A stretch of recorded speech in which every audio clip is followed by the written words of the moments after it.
Title: My wife wanted an open marriage until her boss rejected her, and she lost everything. Broken heart. That shattered the quiet.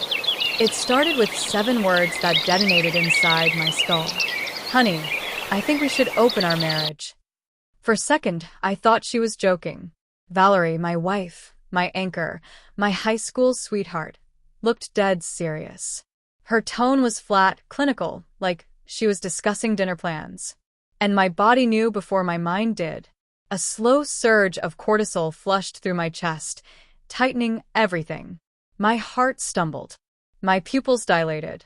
I remember staring at her lips move but hearing nothing, just the dull roar of blood pressure spiking in my ears. We'd been together since we were 15. Built every chapter of adulthood side by side. College, marriage, kids, careers. We were us. Solid. Predictable in the best way. Now she was telling me she wanted strangers between us. I laughed, nervous, hollow, detached. You're not serious. She looked down at her coffee. I am. I've been reading about polyamory. I just feel like I missed out. That's when adrenaline hit me full force. The primitive kind. Fight or flight. Except I did neither. I just froze. She kept talking. How it would only be physical, how our emotional connection would stay intact, how I could do the same. Her words sounded rehearsed, like something pulled from an online forum for people convincing themselves love can survive division. I stared at her, and all I could think was, who is he? She swore there was no one, but her body language betrayed her. The micro flicker of her eyes, the breath hitch before she spoke. That's when my brain's reward center, the same one that used to light up when she laughed, shut down cold. I didn't sleep that night. My vagus nerve thrummed so hard it felt like my heart was trying to escape my chest. 23 years together, and suddenly I didn't recognize the woman lying beside me. A few weeks later, she brought it up again, this time without emotion. Either I agreed, or she'd consider other options. It was the tone that killed me, not the words. That emotionless, corporate tone. Like I was being laid off from my own marriage. I asked who the other options were. She didn't answer. And that silence, God, it said everything. I packed a bag that night and left. No plan. Just distance. Because when the person you trust most starts playing God with your life, distance is oxygen. 2 days later, my phone wouldn't stop buzzing. 20 missed calls. 50 messages. Then she showed up at my hotel. Her eyes were swollen. Mascara tracks etched like remorse. Please, just talk to me, she begged. I wanted to believe she was sorry. That she'd woken up from whatever emotional delusion had hijacked her frontal lobe. But then she said it. It's my boss. Everything went still. The human brain has a way of freezing horror into frames. Her voice. The sterile hotel light. My chest locking up like concrete. Her boss. The same man she'd been working late nights with. The reason she missed dinners, volleyball games, bedtime stories. She talked fast, said it wasn't an affair yet, just emotional chemistry. That he made her feel alive, seen, understood. Every neuron in my brain screamed the same word. Fantasy. She wasn't chasing freedom. She was chasing dopamine. The thrill. The validation hit. The neurochemical high that fades the second it's real. And the worst part? She thought it was noble to tell me. Like honesty absolved betrayal. You can't have both, I said, voice shaking but flat. Not with me. She cried. Said I was being closed-minded. Said she wanted to experience more. I told her to get out. For weeks, I existed like a ghost in my own body. The amygdala, the part of your brain that registers threat, never shut off.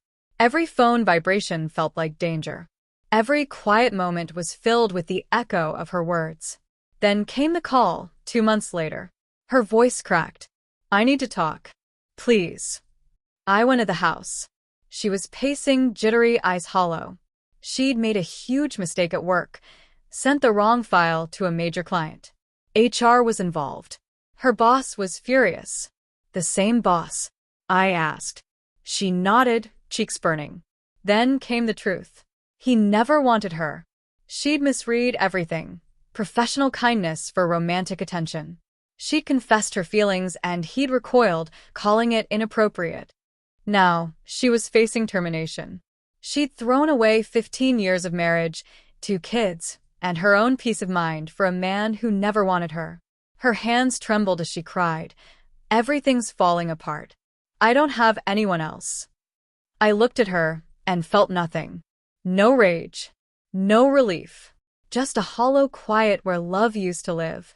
"You called me," I said, "because you needed help, not because you're sorry." She stared at me like she didn't understand. But I meant it. I wasn't her emotional ambulance anymore. I grabbed my bag and left. And for the first time in months, maybe years, I felt my heart rate slow. Time is a strange medicine. 3 months later, she was jobless. I was steady. The kids were adjusting. And I'd finally filed for divorce. When I told her, she broke down completely. Real tears this time. Those deep, guttural sobs that come from the limbic brain, not the ego. "I'm sorry," she said between breaths. "For everything. For breaking us. For breaking you." I wanted to hate her, but my body betrayed me again. Heart racing, throat tightening, a rush of serotonin at the sound of her remorse. Because love, even when it's dying, leaves phantom signals. "I still love who you used to be," I said quietly. "But that person's gone," she begged. I walked away. Because healing doesn't happen in the arms that hurt you. The divorce finalized 5 months later. I remember standing outside the courthouse, the winter air hitting my lungs like clarity. There was no victory, just peace. The kind that comes when your brain finally stops expecting a text that'll never come. At night, sometimes, I still dream of her laugh, the version before everything broke. Then I wake up, breathe, and remind myself that pain is just memory rehearsed too often. Now my focus is on my kids, on giving them stability, safety, warmth. I'll never badmouth their mother, but I'll make sure they grow up knowing that love isn't supposed to feel like panic. So yeah, she wanted an open marriage, and what she opened instead was her own downfall. Because no matter how far someone runs chasing new dopamine, eventually the crash always comes. And when it does, the people they left behind are the only ones still standing. Thanks for listening. And if you've ever had to rebuild yourself after someone burned your world down, remember, your heartbeat means you survived. Don't forget to subscribe for more stories that remind your heart it still matters.